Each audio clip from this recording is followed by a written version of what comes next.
అడుగుతా ఉన్నా. ఇంకొక మాట కూడా నేను రేవంత్ రెడ్డి గారిని అడుగుతా ఉన్నా. కూల్చాల్సి వస్తే, and I'm saying this as a minister who worked in municipal department for 8 years. 8 ఏళ్ళు మున్సిపల్ మినిస్టర్గా నేను పనిచేస్తున్నాను. కూల్చాల్సి వస్తే మొదట కూల్చాల్సింది నాలాల మీద ఉన్న వాటిని కూల్చాలంటున్నారు కదా. ఫస్ట్ కూల్చాల్సింది హైడ్రా కమిషనర్ ఆఫీసు. బుద్ధ భవన్ ఏదైతే ఎక్కడైతే హైడ్రా కమిషనర్ కూర్చున్నాడో అదే ఎఫ్టీఎల్ మీద ఉంది. అసలు ఎఫ్టీఎల్ అంటారు సార్, నాలా మీద ఉంది. హుసేన్ సాగర్ పక్కనే ఉండే నాలా మీద బుద్ధ భవన్, దానిలోనే ఎలక్షన్ కమిషనర్ ఉంటాడు, యువతల దిక్కు వస్తే హైడ్రా కమిషనర్ ఉంటాడు, అందులోనే విమెన్స్ కమిషన్ ఉంది. ఫస్ట్ ఆ బిల్డింగ్ కొట్టాలి మీరు నిజంగానే కూల్చాల్సి వస్తే. రెండవది ఏం కొట్టాలి తెలుసా మీరు?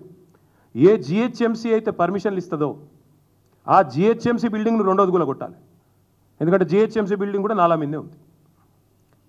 మరి నువ్వు ఇతరులకు శుద్ధులు చెప్పే ముందు నీ కాడికెళ్ళి మొదలు పెట్టాలి కదా. చారిటీ బిగిన్స్ ఎట్ హోమ్ కదా, అది చేయరట. నాకు తెలిసి మరి ముఖ్యమంత్రి గారికి నా అవకాశం ఇస్తే మనం కొత్తగా కట్టుకున్న డాక్టర్ బాబాసాహెబ్ అంబేద్కర్ సెక్రటేరియట్, ఎందుకంటే ఆయన ఒక లక్ష్యం పెట్టుకున్నాడు, కేసీఆర్ ఆనవాళ్ళు లేకుండా చేయాలి. మరి సెక్రటేరియట్ని చూడగానే అందరు కేసీఆరే గుర్తొస్తాడు. మొన్న గణపతి బప్ప మోరియా అనుకుంటే వెయిన్రాడికి వెళ్ళి ఆడ రాగానే కేసీఆర్ యాదకి వచ్చింది. కేసీఆర్ పాటలు పెట్టగానే ముఖ్యమంత్రికి ఇరిటేషన్ వస్తున్నది. మరి ఆయనతో సంధిస్తే అది కూడా ఎఫ్టీఎల్ అని ఆయనతో సెక్రటేరియట్ని కూడా గొలగొడతాడేమో నా డౌట్.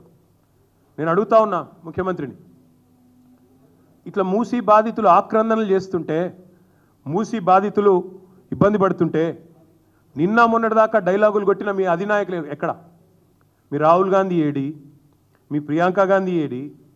ఇదివరకు వచ్చి ఓట్లు అడుక్కున్నప్పుడేమో ఇక్కడికి వచ్చి అశోక్ నగర్లో ఛాయ్ తాగుతూ, సాదా హోటల్లో బిర్యానీ తింటూ, యాక్టింగ్లు చేస్తూ బ్రహ్మాండమైన అద్భుతమైన నటనా కౌశలాన్ని ప్రదర్శించి ఓట్లు దండుకున్నారు కదా. మరి ఈరోజు ఆక్రందనలు నిలబడతలేవా అని నేను అడుగుతా ఉన్నా కాంగ్రెస్ పెద్దలకు. ఢిల్లీ పార్టీలను ఎప్పుడు గెలిపించినా గల్లీలలో ఎప్పుడు ప్రజల ఆక్రందనలు ఇట్లే ఉంటాయి. నేను ఇంకొక మాట కూడా అడుగుతా